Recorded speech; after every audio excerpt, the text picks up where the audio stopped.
You are not who you think you are. The name, the face, the story you carry, all of it is just a mask. Behind it, something far greater is moving. Every thought you sustain, every image you hold, is not your imagination at play. It is God Himself creating through you. Right now you are shaping worlds, planting seeds that must one day rise into form. Most live blind to this, enslaved by fears and stories fed to them, but a few awaken, and when they do, reality itself bends. Today, you will remember the secret you were never meant to forget. The greatest secret was never buried in ancient temples or locked away in scriptures guarded by priests. It has always been hidden in plain sight, disguised as something so ordinary that you dismiss it every day: your imagination. You've been told imagination is childish, a distraction, a fantasy. But that is the first great lie. Imagination is not play. It is not escape. It is the very creative power of God wearing the mask of your mind. Think about it. Every empire that rose, every revolution that shook the world, every invention that changed history, it all began in one place: the unseen realm of imagination. A thought held with conviction becomes a seed, and every seed, without exception, must one day grow into form. This is why Paul wrote of the hidden wisdom of God, decreed before the ages for our glorification. He wasn't speaking in metaphor. He was pointing to the one truth rulers and systems never wanted you to know. If you control imagination, you control reality. And if you reclaim your imagination, you reclaim your destiny. Look at your own life. Every fear you fed, every worry you replayed, every assumption you accepted as truth, all of it has been quietly shaping your world. You thought you were just thinking, but you were creating. You thought you were imagining, but you were planting divine seeds in the soil of consciousness. The tragedy is that most of us live this truth unconsciously. We allow propaganda, headlines, and social media to hijack the very power of God within us. Every image of fear, every story of scarcity, every picture of conflict, all of it is designed to make you create realities you never chose. But here is the forgotten secret. No one can truly control your imagination unless you give it away. You are always free to imagine differently. You are always free to hold a vision that contradicts the so-called facts. And when you do, when you persist in an image with faithfulness, reality itself bends to meet it. This is why the mystics insisted, Christ is not a man of history. Christ is the creative power in you.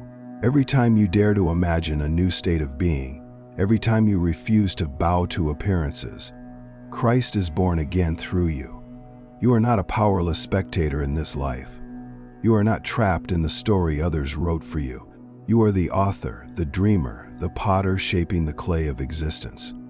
And until you remember this, you will remain a prisoner of your own forgotten divinity. But once you remember, everything changes. And if you feel that memory stirring in you now, seal it with a declaration. Write in the comments, I remember, I am the dreamer, not the dream. Every time you return to those words, you water the seed of awakening. Every thought you sustain is a seed, not a metaphorical seed, but a living, creative force planted in the soil of consciousness. And just like in nature, the soil does not discriminate. It will grow weeds as faithfully as it grows wheat. This is why Paul warned, whatever a man sows, that he will also reap. He was not talking about morality. He was speaking of imagination. Every image you hold with feeling becomes law. Every assumption you repeat in silence becomes form. Look closely at your life right now.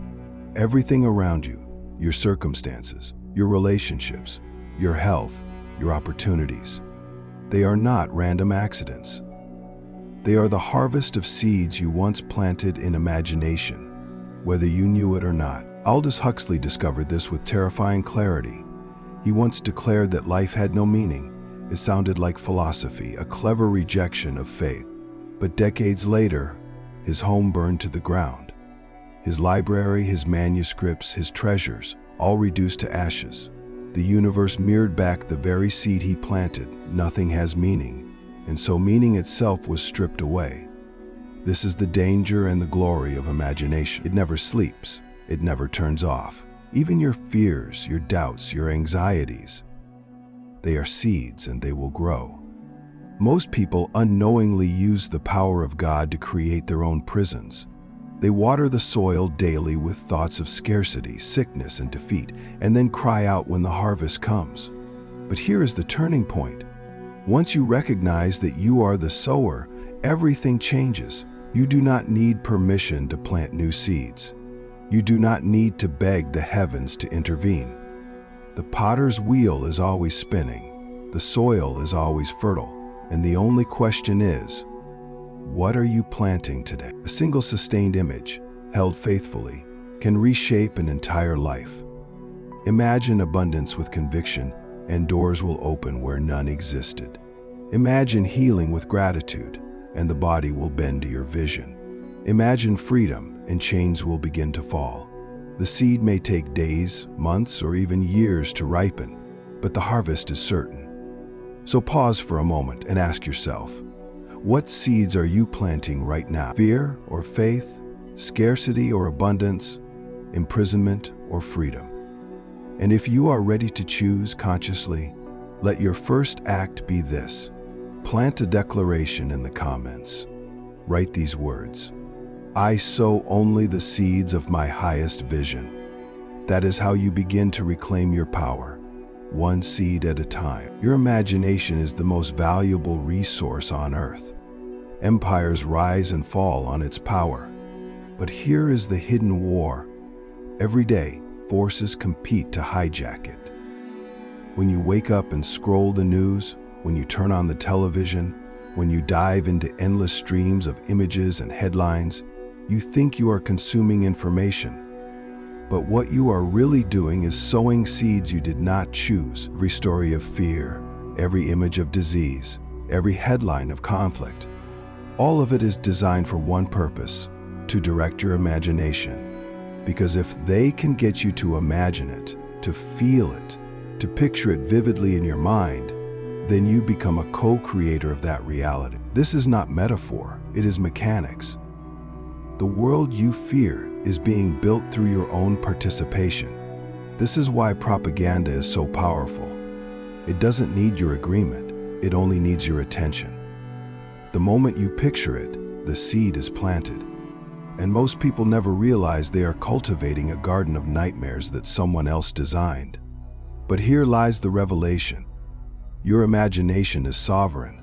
No government, no ideology, no media, no system can truly own it. They can only distract you, lure you, tempt you.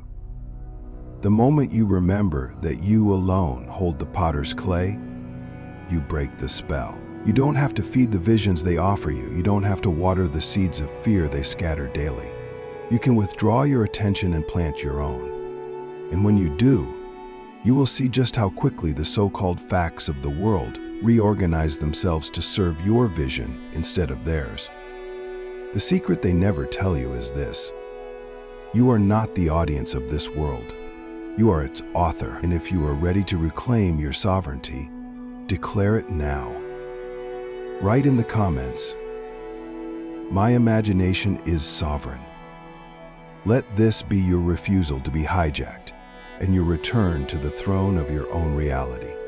For 2,000 years, Judas has been condemned as the great betrayer, the villain of the gospel story, the one who sold truth for silver. But the mystics knew something different. Neville Goddard discovered it through vision. Judas was not a traitor. Judas was the revealer. Only the Spirit of God can reveal the thoughts of God. Only the closest one, the hand of God itself, could play the role of betrayal. Judas received the honored seat at the Last Supper because betrayal was never about treachery. It was about unveiling the hidden mystery. What is that mystery? That the Christ is not out there in history, waiting to return. The Christ is your imagination, alive within you now.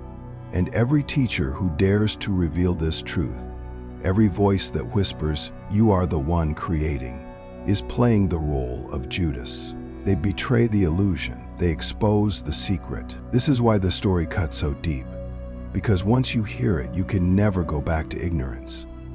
The betrayal is not of God. The betrayal is of the lie that you are powerless. Think of it this way. The role of Judas is enacted every time the divine secret is unveiled, that you are God imagining this very life. The systems of control prefer you to seek salvation outside, in rituals, in institutions, in distant heaven, but Judas turns the light inward, pointing to the true temple, your imagination. The betrayer becomes the revealer, and the greatest villain becomes the secret hand of God. And so I ask you now, will you play the role of Judas for yourself? Will you dare to betray the illusions you've been living under? If so, seal it with a declaration in the comments. I reveal the Christ within me. That is how betrayal becomes revelation. That is how Judas becomes the hand of God. The prophet Jeremiah was given a vision. He was told, "Go down to the potter's house, and there I will reveal my words to you." And what he saw was not just a craftsman shaping clay. It was the revelation of reality itself. The potter formed a vessel, and when the vessel was spoiled, he did not throw it away. He reshaped it. He remade it into something new. This is the eternal process of your life. You are both the potter and the clay. Your imagination is the hand that shapes, and your world is the vessel it produces. Most people make the mistake of identifying with the vessel. They look at their circumstances, poverty, illness, failure, limitation, and they say, "This is me, this is my reality." But the vessel is never final. It is only clay in motion, always being molded by the potter's hand. The real question is not, what vessel am I? The real question is, who is shaping it? If your imagination is dominated by fear, then your vessel will carry the cracks of fear. If your imagination is dominated by lack, then your vessel will be small and fragile.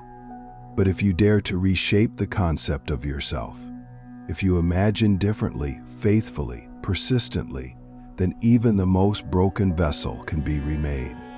The clay never loses its malleability. The wheel never stops turning. The power never leaves you. You can choose in this very moment to remake your life at the potter's wheel. Not by force, not by struggle, but by imagining yourself anew. Jeremiah's vision was not about ancient Israel. It was about you. It was God showing you that the I am within, the eternal potter, can remake any destiny, no matter how spoiled the vessel appears. So the only question is, will you keep staring at the cracked vessel of your current circumstances? Or will you go down to the potter's house within and shape something greater? If you are ready to reclaim that power, declare it now in the comments. I reshape the vessel of my life. Let that be the moment you return to the potter's wheel. The story of Jacob and Esau is not about two brothers. It is about two realities. Esau represents what you see right now, the external world, the facts, the circumstances confirmed by your senses. Jacob represents what you imagine, the unseen state, the inner reality you desire to live. When Jacob approached his father Isaac for the blessing, he wore the clothes of Esau. He covered his arms with goat's hair. Isaac, almost blind, said, "The voice is Jacob's, but the hands are Esau's." And then he gave the blessing. This is the secret of creation. You must disguise your inner vision as if it were already external fact.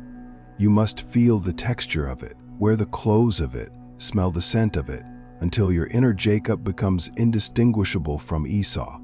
And once the blessing is given, it cannot be withdrawn. The world may protest, the senses may object, but the law is clear. The imagined state, once accepted, must supplant the present facts. Reality has no choice but to yield. This is why Jacob became Israel, the chosen one. Not because of morality, not because of trickery, but because he understood the law. Reality is not fixed. The birthright of the present can be transferred to the unseen if you dare to clothe yourself in it. So what about you? What is your Esau? the facts staring you in the face. Is it lack, illness, failure? And what is your Jacob? The inner state you secretly long to wear. The technique is simple, but it demands faithfulness. Close your eyes to Esau and put on the clothes of Jacob. Feel it real. Smell it. Touch it. Live in it inwardly, and when you open your eyes, even though Esau still stands before you, know this: the blessing has already been given. It is only a matter of time before Jacob supplants him. So let us seal this act together. In the comments, declare, "I wear the blessing of my desired state." And from this moment, walk as if it were already yours. The secret is not abstract. It is not philosophy. It is a method. Simple, exact, unstoppable once applied. The first step: create a scene that implies your desire is already fulfilled. Not a fantasy of the far future, but a snapshot of completion. If you long for companionship, hear a friend saying, "I'm so happy for you." If you seek healing, feel the strength in your body as if it were already restored. If you desire abundance, imagine the sound of someone congratulating you on your success. The second step: enter the scene. Do not watch yourself from a distance as though you were an actor on a stage. Step into it. Look through your own eyes. Touch the ring. Feel the handshake. Hear the voice. Smell the air of that reality until your senses whisper, "This is real." The third step: assume it now. Not "I will become," not someday, but "I am." This is the line most cannot cross because the senses scream in protest. Yet faith begins where sight ends. The moment you assume it now, the blessing is given and no power can withdraw it. The fourth step: remain faithful. Not through desperate repetition, but through devotion. Faithfulness is like love. You return to it again and again, gently, without struggle, because it belongs to you. And the final step: release the how. Do not try to organize the pieces. Do not force the path. The world is yourself pushed out, and every person, every circumstance, every coincidence will align to bring forth what you have already assumed. This is the true prayer. Not begging, not waiting, but assuming and living inwardly as though it were already complete. So pause now and claim it, not tomorrow, not next year, but here, in this very breath. Write in the comments, "It is already done," and let those words be the seed that begins to take root in the soil of your life. There comes a moment when practice dissolves into revelation. A moment when you no longer imagine to get, but awaken to who you truly are. This is the final awakening. The discovery that you are not a fragment of God, not a servant of God, not even a seeker of God. You are God. Clothed in limitation, dreaming yourself small. Neville Goddard described the moment vividly. He awoke in a tomb, pushed away the stone, and emerged into the world reborn. And then came the supreme vision. David, the beloved shepherd king of Scripture, appeared before him and called him Father. In that instant, Neville remembered what had always been true, that the Creator must have a son, and that son is David. It was not a new relationship, but an eternal one. Finally remembered. This is the destiny of every soul.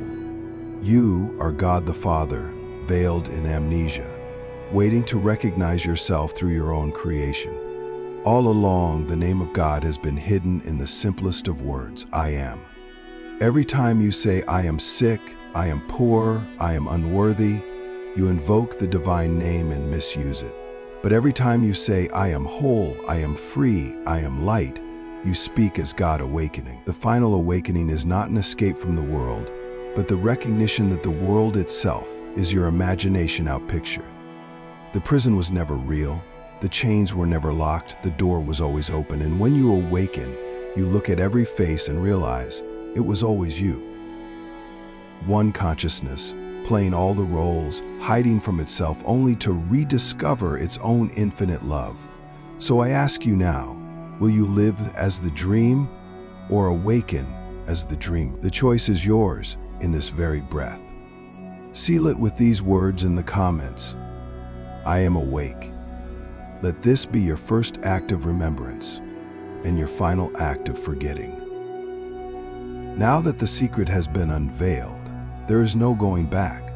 You cannot unknow this truth. You are imagining at every moment, and every sustained image must bear fruit.